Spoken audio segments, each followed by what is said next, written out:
दुनिया का सबसे बड़ा आइस ब्रेकर शिप कैसे काम करता है। सोचो एक ऐसी जगह जहां तापमान है -50 डिग्री सेल्सियस, जहां समुद्र जम चुका है 3 मीटर मोटी बर्फ की दीवार, जहां अगर आपकी गाड़ी रुक जाए तो कोई ओला नहीं आएगा, कोई हेल्प नहीं, कोई सिग्नल नहीं, बस आप और बर्फ। अब सोचो इस बर्फ के नीचे छुपा है अरबों डॉलर का तेल, गैस और रिसोर्सेस, और उस तक पहुंचने का एकमात्र रास्ता है एक ऐसा जहाज जो बर्फ को तोड़ते हुए चले। ये सुनने में साइफाई लगता है ना? लेकिन ये हकीकत है, और इस हकीकत का नाम है आर्कटिका, रूस का न्यूक्लियर पावर्ड आइस ब्रेकर, दुनिया का सबसे बड़ा और सबसे शक्तिशाली आइस ब्रेकर शिप। आज हम समझेंगे ये जहाज कैसे काम करता है, इसे क्यों बनाया गया, इसके अंदर क्या है, और क्या ये सच में उतना पावरफुल है जितना दावा किया जाता है। ये वीडियो सिर्फ एक जहाज की कहानी नहीं है, ये इंसान की उस जिद की कहानी है जो कहती है प्रकृति तो रुकावट बन, हम रास्ता बना लेंगे। तो चलते हैं आर्कटिक की सबसे ठंडी, सबसे खतरनाक और सबसे रोमांचक यात्रा पर। आर्कटिक का खतरा, समझो जरूरत क्यों पड़ी। आर्कटिक ओशन ये वो जगह है जहां पृथ्वी का एक बड़ा हिस्सा साल के 8-9 महीने बर्फ में ढका रहता है, और ये बर्फ कोई पतली चादर नहीं है, ये 2 से 4 मीटर मोटी, कई जगह तो उससे भी ज्यादा। अब प्रॉब्लम यह है, आर्कटिक के नीचे दुनिया के 13% अनडिस्कवर्ड तेल और 30% नेचुरल गैस के भंडार हैं। रूस, कनाडा, नॉर्वे, अमेरिका सब इस पर नजर गड़ाए बैठे हैं, लेकिन इस तक पहुंचने के लिए नॉर्मल शिप्स बेकार हैं, वो बर्फ देखकर उल्टे पांव लौट आएंगे। यही जरूरत ने जन्म दिया आइस ब्रेकर शिप्स को, और यही जरूरत ने रूस को धकेला दुनिया के सबसे बड़े आइस ब्रेकर को बनाने की तरफ। आर्कटिका है क्या चीज? आकार और ताकत। ठीक है, अब बात करते हैं असली चीज की। आर्कटिका ये जहाज 2020 में लॉन्च हुआ, और ये है 173 मीटर लंबा, यानी लगभग 1.5 फुटबॉल मैदान। वजन 33,500 टन्स, और इसकी पावर 60 मेगावाट्स, यानी ये अकेला एक छोटे शहर को इलेक्ट्रिसिटी दे सकता है।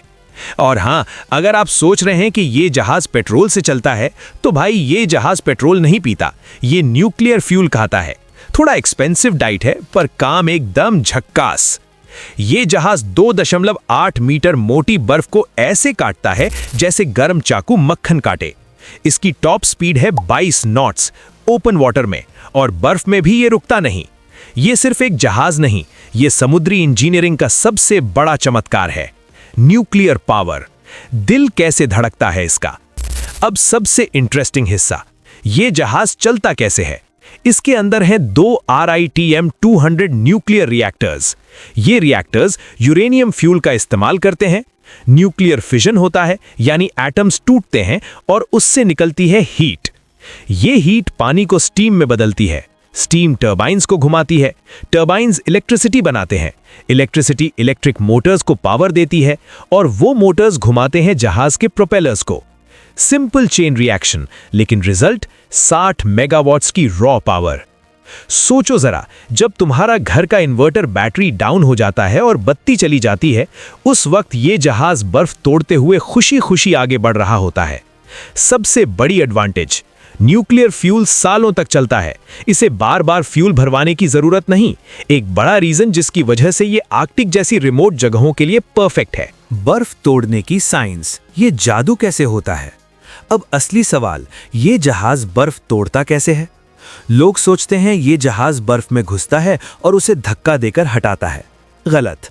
असल में आर्कटिका का हल यानी निचला हिस्सा एक खास शेप में बना है, स्पून शेप्ड।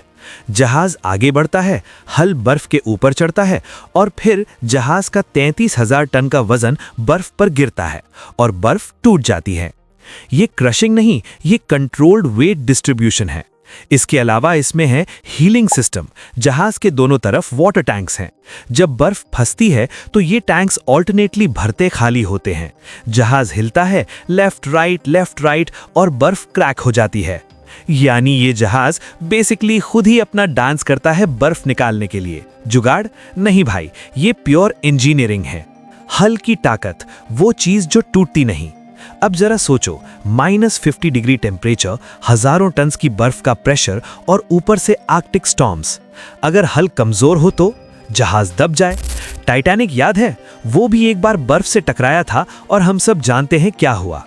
आर्कटिका के हल की मोटाई है 48 mm special Arctic grade steel. ये स्टील -50 डिग्री सेल्सियस पर भी ब्रिटल नहीं होती, यानी टूटती नहीं।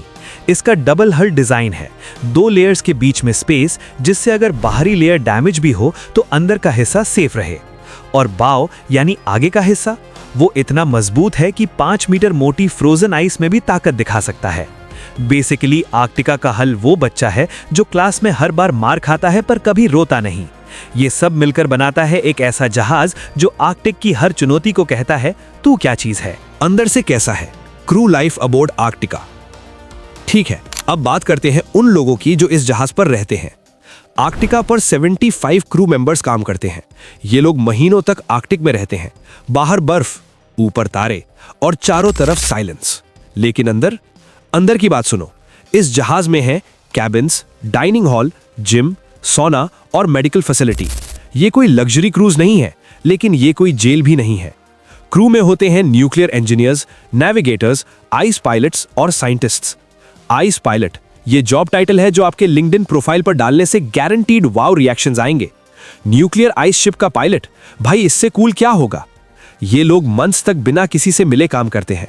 मेंटल स्ट्रेंथ, उससे भी ज्यादा इंपॉर्टेंट है यहाँ टीम वर्क, क्योंकि जब कुछ गलत हो तो हेल्प लाने का वक्त नहीं होता।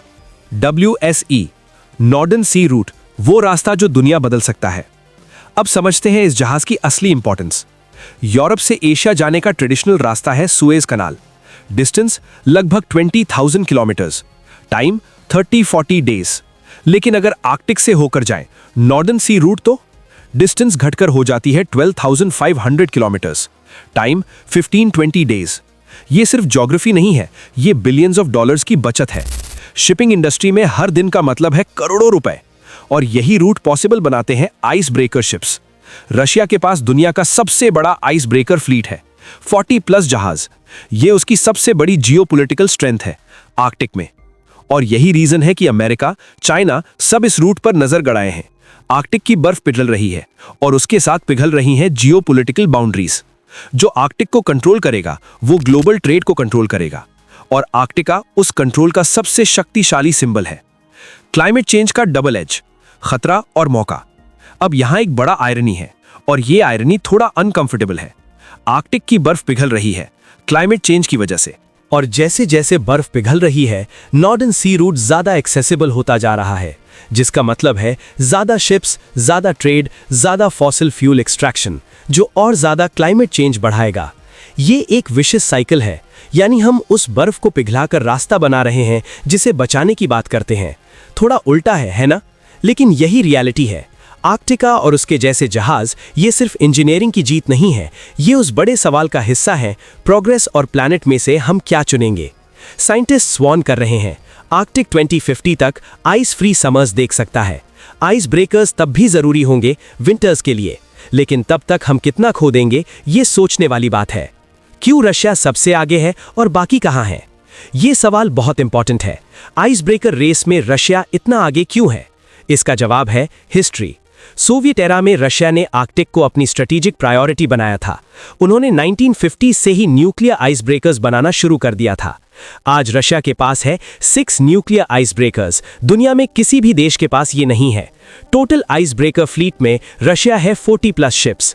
अमेरिका के पास सिर्फ 2 ऑपरेशनल हेवी आइस ब्रेकर्स, और वो भी काफी पुराने।